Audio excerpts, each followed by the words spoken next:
नमस्कार दोस्तों। आज मैं आपको बता रहा हूँ साइंस में, ठीक है। साइंस में आपको बता रहा हूँ अंतर। और सबसे पहला क्वेश्चन आपको पढ़ना पड़ेगा जो कि आपके सारे के सारे डिफरेंस हैं। याद रखना क्या है, अंतर है। सबसे पहला है आपको पढ़ना है विस्थापन अभिक्रिया और द्विविस्थापन अभिक्रिया।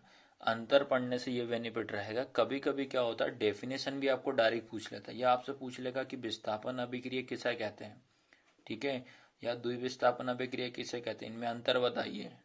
ये होता है डिस्प्लेसमेंट, याद रखना क्या होता है डिस्प्लेसमेंट एंड डबल डिस्प्लेसमेंट, ठीक है। ये रिएक्शन आपको पढ़नी पड़ेगी।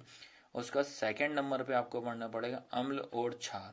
अम्ल और क्षार मतलब एसिड एंड बेस। एसिड और बेस क्या होता है ये पढ़ना पड़ेगा, ठीक है, एसिड और बेस।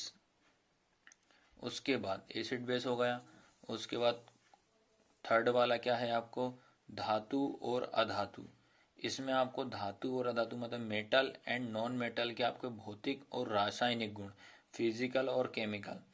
भौतिक और रासायनिक मतलब फिजिकल केमिकल आपको पढ़ने पड़ेंगे, दो दो पढ़ लेना सफिशिएंट हो जाएगी। ये नंबरिंग में लिख रहा हूँ मैं साथ में, ये नंबर लिखे देख लेना आप। उसके बाद आपको पढ़ना पड़ेगा क्वेश्चन नंबर 4 संतृप्त हाइड्रोकार्बन तथा असंतृप्त hydrocarbon. Saturated and unsaturated hydrocarbon क्या होता है, सेचुरेटेड और अनसेचुरेटेड। उसके बाद साबुन और अपमार्जक में क्या अंतर होता है, 4 नंबर का। उसके बाद आता है आपका ऑक्सीश्वसन अनऑक्सीश्वसन में क्या अंतर होता है, एरोबिक और एनारोबिक क्या होता है। उसका धमनी और सीरा में, ये इंग्लिश में भी लिख दिया ताकि दिक्कत ना हो बच्चों को, ठीक है। ये पढ़ लेना अच्छे से। उसके बाद और अंतर है भाई, ठीक है।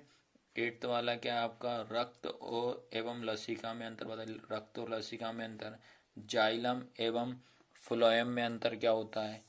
उसके बाद आपका होता है स्वपरागण एवं परपरागण में क्या क्या अंतर होता है, ठीक है। इंग्लिश में भी ये लिखे हैं, ठीक है।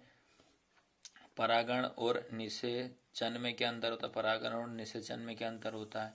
उसके बाद द्विखंडन और बहुखंडन में क्या होता है, द्विखंडन और बहुखंडन में क्या अंतर होता है। उसके बाद वास्तविक और आभासी प्रतिबिंब क्या होता है, वास्तविक और आभासी प्रतिबिंब। उसके बाद विद्युत विभव और विभवांतर, क्या विद्युत विभव और विभवांतर, विद्युत विभव और विभवांतर क्या होता है। तो ये इतने 14 के 14 में अंतर आपको बताएं।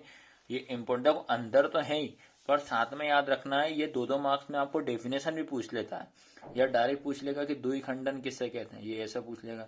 या पूछ लेगा आपको आभासी प्रतिबिंब क्या होता है, ऐसे पूछ लेगा। या विभवांतर क्या होता है। तो ये आपको इसलिए बताया कि एक तो अंतर भी कवर हो जाएगा, दो दो नंबर वाले क्वेश्चन भी आपको कवर हो जाएंगे, ठीक है। तो ये अंतर होगा।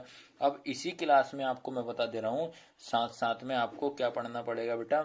ये या तो आप पहले अंतर का अच्छे से क्लियर कर लो, अंदर के बाद याद रखना। फिर मैं आपको बता देता हूँ कि यार अगली क्लास में आपको बता दे रहा हूँ इसमें कि डायग्राम कौन कौन से पढ़ना है, ठीक है। तो वो अब अगली क्लास अपनी डायग्राम की रहेगी।